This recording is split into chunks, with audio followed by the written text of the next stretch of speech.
What does it mean to follow Jesus? What are we seeking in following Jesus?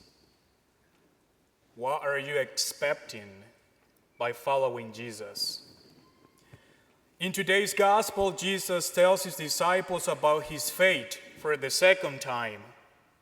He said, I am going to suffer. I'm going to die, but I'll be raised on the third day. They pretend they didn't listen to Jesus when he was speaking about his passion. They didn't want to know about it, so no one inquired. No one asked anything about it. My friends, Jesus had little success in getting them to understand the mystery of the cross, God's will for our salvation. They didn't want to know about the cross and suffering of Jesus because simply for them, suffering was not part of the picture. If the Messiah has come, he has come to give us freedom, not to be killed, not to suffer. If the Messiah has come, he is here to make us rulers, not to be ruled.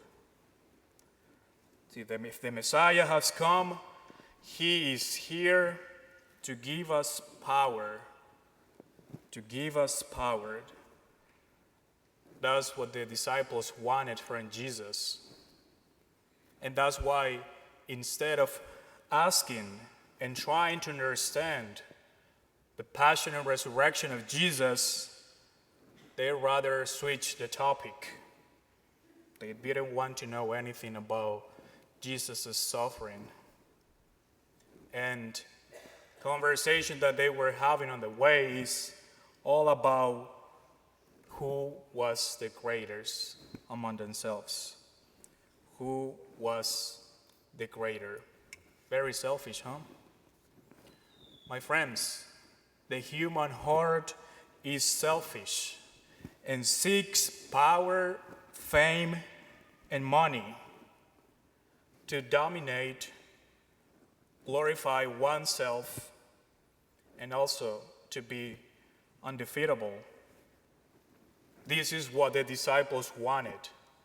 They wanted power. They didn't want to be defeated by the Roman Empire. They wanted money. That's the reason why the disciples were preoccupied with jealous competition for privilege, prestige, power, and money. They wanted to dominate others. They wanted to be glorified by others. And that's why the discussion about who is the greater among us was going on their way. Who was going to have all this power? Who was going to have all this power?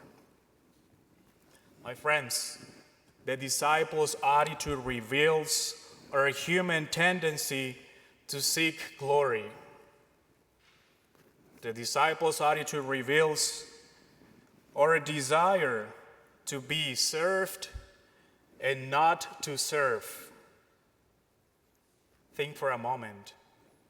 Isn't it what those in authority do most of the time?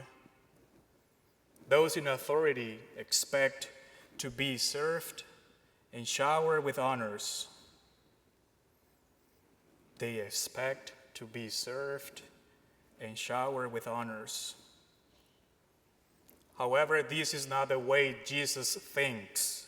And Jesus challenges his disciples. He tells them, if anyone wishes to be the first, he shall be the last of all and be the servant of all. He teaches his disciples, and he also teaches us what it means to be great. It means to serve. To be the first does not mean to have priority over others, to be acknowledged, to be powerful, to be rich. It simply means to serve. True greatness is to humble oneself in service to others, to put oneself last in priority. And didn't Jesus humble himself to serve us and to give his life for each one of us? To be great means to become a servant. To become a servant. My friends, service as love is to will the good of the other. To serve is to put into action our desire to do good for others. It is to give without receiving. It is to console and not be consoled. To understand and not be understood. That's what Francis of Assisi prays in that beautiful prayer for peace. My friends, I want you to think about the kind of service that you are giving to the people you love. The kind of service you are giving to the people you care for your family, for your friends, and even to the church. How are you serving the church? Let us reflect on service. What does it mean for me to serve? That's a very important question that we need to ask. Sometimes we pray a lot, many rosaries, many novenas, but we forget to put our faith in action, to serve. To serve.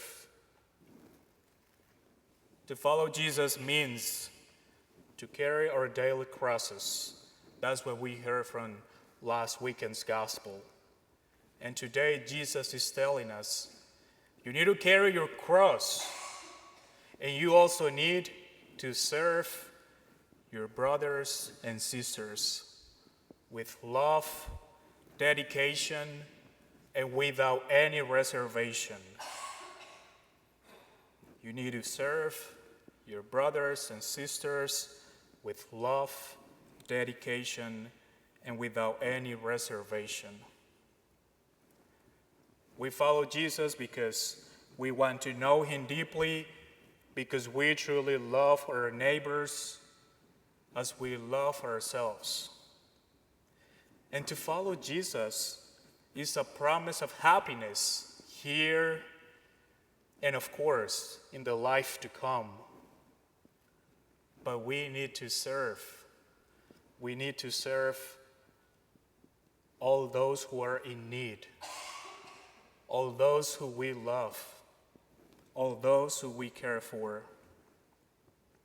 I understand that there are always situations in which we have to choose between following Jesus and our own desires, our want for power, fame, and money, to be served and not to serve.